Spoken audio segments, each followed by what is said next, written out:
नमस्कार, आपके साथ मैं हूं समीर दीक्षित और बुलेटिन की शुरुआत करेंगे जीडीपी के जो फर्स्ट एडवांस एस्टिमेट आए हैं FY 2026 के लिए। जीडीपी का पहला एडवांस जीडीपी ग्रोथ अनुमान जारी कर दिया गया है और इसमें FY 26 में जीडीपी ग्रोथ 7.4% रहने की उम्मीद जताई गई है। सालाना आधार पर FY 26 में जीडीपी ग्रोथ 6.5% से बढ़कर 7.4% तक रहने का अनुमान जताया गया है। जीडीपी अनुमान पर चर्चा के लिए इस वक्त सीधा रुख करेंगे अब संवाददाता प्रकाश प्रियदर्शी का, जो जुड़ रहे हैं और उनसे जानेंगे कि आखिर ये आंकड़े क्या कुछ कहानी बयां कर रहे हैं। प्रकाश, सबसे पहले कि अलग अलग सेक्टर पे जीडीपी के जो एडवांस एस्टिमेट नंबर हैं वो क्या कुछ हैं और इनको आप कैसे एनालाइज कर रहे हैं? देखिए, सरकार ने एडवांस जीडीपी जो एस्टिमेट्स है, जो फर्स्ट एडवांस जीडीपी एस्टिमेट्स है, उसके आंकड़े जारी कर दिए हैं और उसके हिसाब से FY 26 में इंडियन इकोनॉमी 7.4% की रफ्तार से आगे बढ़ती हुई दिख रही है। FY 25 के 6.5% के मुकाबले ये काफ़ी इंपॉर्टेंट डेवलपमेंट है और ये रिफ्लेक्ट करता है कि इंडियन इकोनॉमी एक बार फिर से one of the fastest major growing economy के तौर पर उभर कर सामने आ रही है और पिछले साल के मुकाबले इस साल जीडीपी ग्रोथ में तेजी देखने को मिल रही है। इसके अलावा जो नॉमिनल जीडीपी ग्रोथ है वो 8% और जो जीवीए ग्रोथ है वो 7.3% का अनुमान जताया गया है। ये आंकड़े इसलिए भी इम्पोर्टेंट हैं क्योंकि इनका इस्तेमाल जो है सरकार आगामी बजट के लिए करेगी, पॉलिसी रिलेटेड डिसीजंस लेने के लिए। लिहाजा इन आंकड़ों का इंतजार किया जा रहा था और इसको फैक्टर इन किया जाएगा पॉलिसी रिलेटेड डिसीजंस के लिए। सेक्टोरल परफॉर्मेंस देखें तो financial sector, real estate, professional services और पब्लिक एडमिनिस्ट्रेशन, डिफेंस जैसे सेक्टर्स में जो ग्रोथ है वो 9.9% के आसपास का अनुमान लगाया गया है। Trade, hotels, transport, communication services related जो सेक्टर्स हैं वहाँ पर 7.5% का अनुमान जताया गया है। उसी तरीके से मैन्युफैक्चरिंग और कंस्ट्रक्शन जैसे जो सेक्टर्स हैं वहाँ पर 7% का अनुमान जताया गया है। हालांकि एग्रीकल्चर और अलाइज सेक्टर का जो ग्रोथ है वो 3.1% का अनुमान है, जो कि FY 25 के 4.6% से कम है। तो ये अभी तक के आंकड़े हैं और इस बात के संकेत मिल रहे हैं कि FY 26 में जीडीपी का जो ग्रोथ है वो 7.5% या उसके या इस आंकड़े को भी पार करता हुआ दिख रहा है। तो जाहिर तौर पे जो फर्स्ट एडवांस एस्टिमेट हैं इससे सरकार भी उत्साहित है। इसके अपने तमाम पहलू हैं। पहली बात तो ये है कि अगर पिछले वर्ष की तुलना में इन एडवांस एस्टिमेट को देखें तो ये काफ़ी बेहतर है और ये आंकड़े 7% से ज़्यादा की ग्रोथ को इसकी तरफ इशारा कर रहे हैं। जिसका एक और इंडिकेटर ये भी है कि अगर आप अलग अलग सेक्टर्स को देखें, जैसे मैन्युफैक्चरिंग सेक्टर है, एग्रीकल्चर सेक्टर है, ट्रैवल सेक्टर है, तो वहाँ पर भी पॉजिटिव ग्रोथ मोमेंटम नज़र आ रहा है। दूसरी बात यह है कि अगर आप इसकी बड़ी तस्वीर देखें, जिस तरीके से आप दुनिया में तमाम जगह युद्ध की स्थिति देख रहे हैं, आप फ्यूल को लेकर, पेट्रोल को लेकर के जो अभी दबाव बन रहा है, उस स्थिति को देखें। एक और ख़ास बात यह कि टैरिफ वॉर है।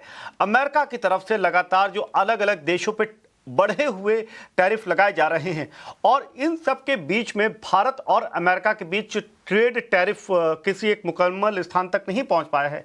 नेगोशिएशन, बातचीत जारी है।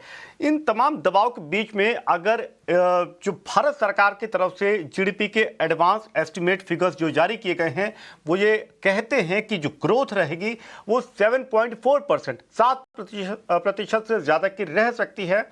ये अपने आप में एक इंडिकेशन है कि भारत की इकोनॉमी इसमें ये काफ़ी सकारात्मक तरीके से, काफ़ी पॉजिटिविटी के साथ आगे बढ़ रही है और यही वजह है कि सरकार भी इसको लेकर के काफ़ी आशान्वित है, काफ़ी उत्साहित नज़र आ रही है।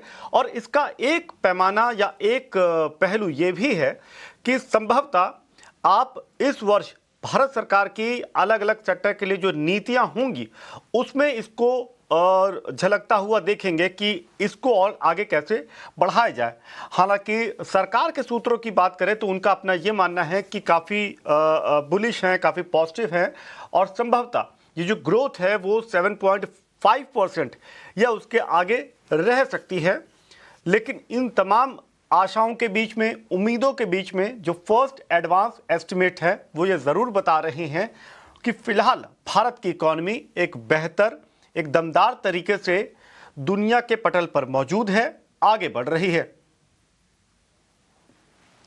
और इन सब के बीच में एक बार रुख कर लेते हैं अरुण सिंह का, जो कि ग्लोबल चीफ इकोनॉमिस्ट हैं। अरुण जी, स्वागत है आपका। और जैसा कि आपने देखा कि जो फर्स्ट एडवांस एस्टिमेट आए हैं 7.4% का अनुमान जताया गया है। सबसे पहले आपसे यही जानना चाहेंगे कितना रियलिस्टिक आपको इन एडवांस फिगर नजर आ रहा है, और आप अपने शब्दों में इसको कैसे एनालाइज करना चाहेंगे। धन्यवाद मुझे शो पे बुलाने के लिए।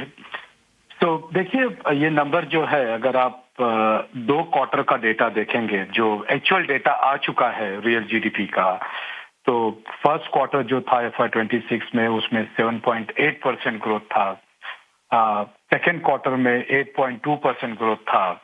और बाकी भी अगर कितना भी नीचे गिरेंगे, अगर हम 7% भी ग्रोथ होता है तो भी 7.4-7.5% ग्रोथ काफी रियलिस्टिक नंबर लग रहा है। अगर H1 का ग्रोथ हम एक्चुअली ग्रोथ देखेंगे तो 7.4 का ग्रोथ जो एस्टिमेट है गवर्नमेंट का, काफी सटीक हो सकता है, काफी रियलिस्टिक नंबर हो सकता है।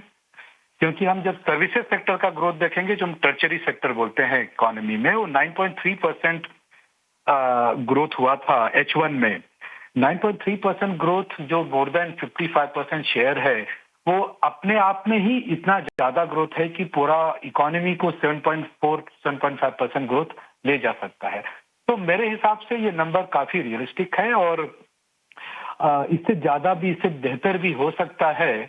अगर हम जनवरी से मार्च का नंबर अगर देखें, अगर हमने सर्वे किया है कुछ कंपनीज का, दिसंबर में ही सर्वे किया था, जिन्होंने बताया कि जनवरी से मार्च का क्वार्टर वो काफी ऑप्टिमिस्टिक दिखते हैं, काफी हद तक वो लग रहा है कि उनकी प्रॉफिटेबिलिटी, उनका सेल्स, उनका ग्रोथ काफी अच्छा है। देखिए 2025 में हमने थोड़ा सा मॉडरेशन देखा था उनके ऑप्टिमिज्म में, बट कॉन्फिडेंस वाइज कंपनीज काफी अच्छा दिख रही है।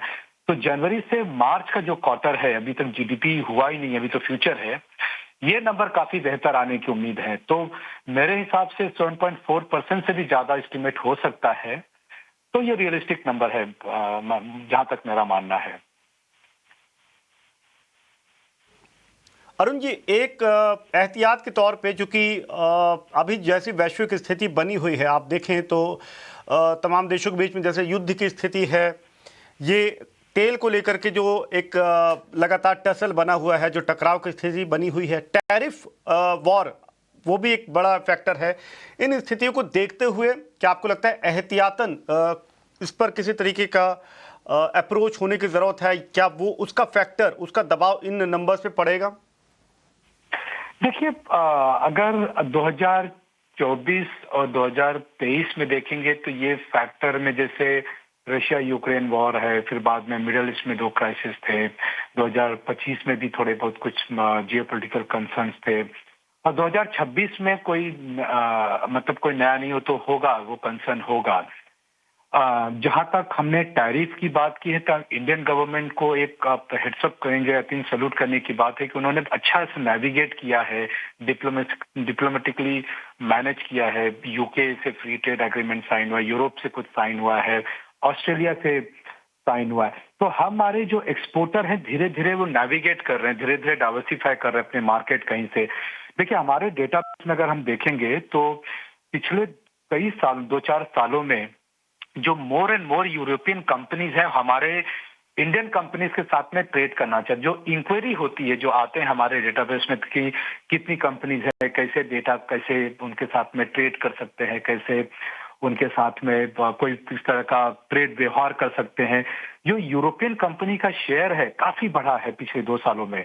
तो ये हमारा गवर्नमेंट की इनिशिएटिव्स है कि हमने डाइवर्सिफाई किया है कि मोस्ट जो ट्रेडिशनल मार्केट थे, यूएस और नॉर्थ अमेरिका, वहां से मूव होकर हम एशिया पैसिफिक और यूरोपियन मार्केट में आए।